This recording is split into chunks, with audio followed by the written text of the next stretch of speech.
Hello everybody, and welcome to another trading tutorial video using 0xLeverage. Today we will be going over limit orders. So limit orders are an incredibly important tool that you can use to try and time your entries better.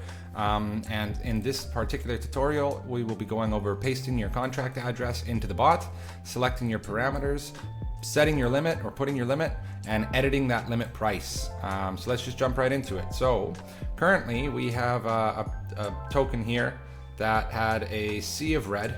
It's relatively micro cap, 130K over here, as you can see. But I have been following them for a little while, and I know that the team is working. I like the utility that they're working on, and I've seen them bounce between, up here at 22 cents, 23 cents, and down here between, where we're at now with 13 cents. I've been seeing it go back and forth over the past little while, and I think that this might be a good opportunity to enter. As you can see, there's been a lot of sells consecutively, and I think this might be the turning point here. So I'm willing to maybe enter here, and it's the perfect opportunity to show everybody how these limit orders work. So we're gonna open it up here. The contract address is right here. I'll go ahead and paste that in. I'm gonna choose my first wallet as always. We can see that I'm trading the correct token here, DEX scan. This is the market cap. These are the taxes, holders, everything that I need to know. These are my settings here, which I'm happy with. And we will go to the leverage menu. Now we're gonna do a $100 initial position with 5x leverage. And as we can see here, we have an initial amount of $100, making our total position size 500, and this is our liquidation price.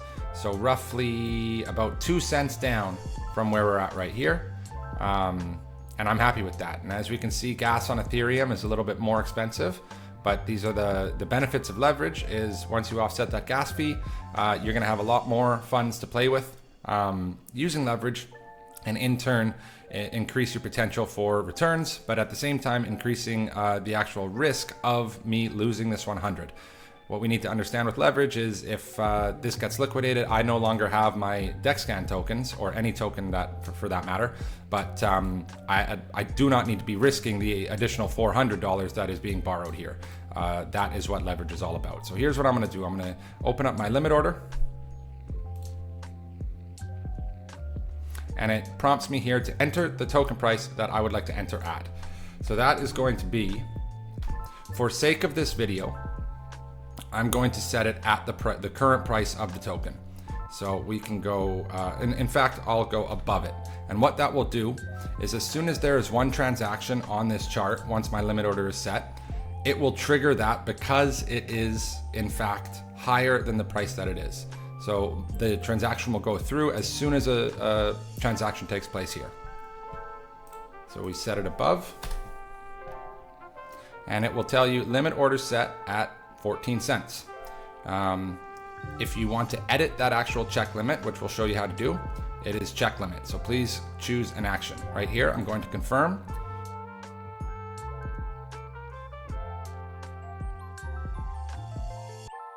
As you can see here, it has been confirmed and saved. So I click OK.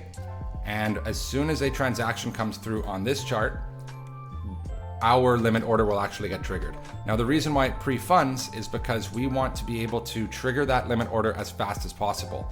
And rather than sending from your leverage wallet to your bot wallet to the leverage wallet, and then from the leverage pool to the leverage wallet, and then opening it, right now all we have to do when that price is triggered is the one transaction of actually buying the tokens that you are trying to buy with the limit order. So I can go here and check limit. Here are your existing limit orders.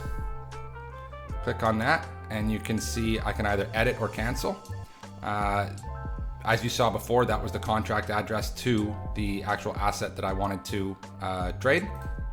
So if I'm going to edit, please send an edited entry price. So again, I can set that as at anything basically over what it is, because I'm about to make a purchase on this, and that will actually trigger the limit order itself. Limit order set at 15 cents. Please choose an action. Confirm.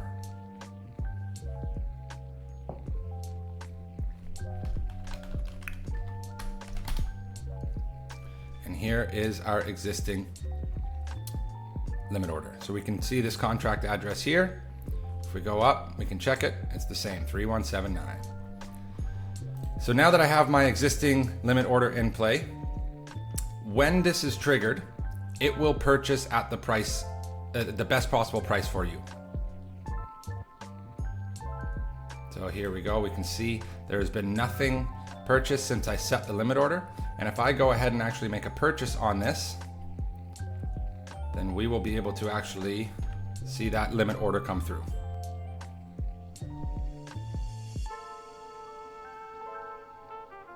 Here's that.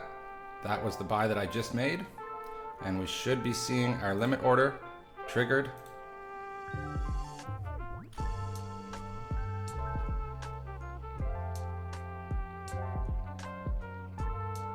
Here's the limit.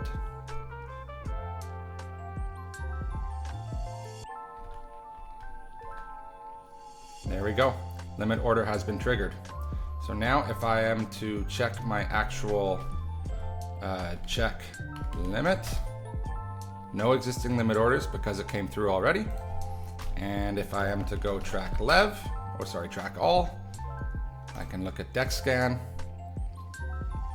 Track all if you have multiple trades open.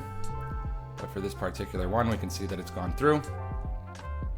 So it's been roughly a couple of hours, 2 or so hours since we opened up that limit order.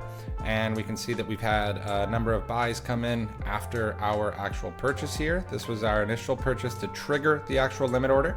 And this was our actual leveraged buy that was set at a limit order price of above asking price, just for the sake of the video. Now, as you can see, we had one sell after, but we've had a few more buys come in after the fact. So if we were to go back here and actually track this lev, just click track lev like that, you can see that we are in a profitable position right now.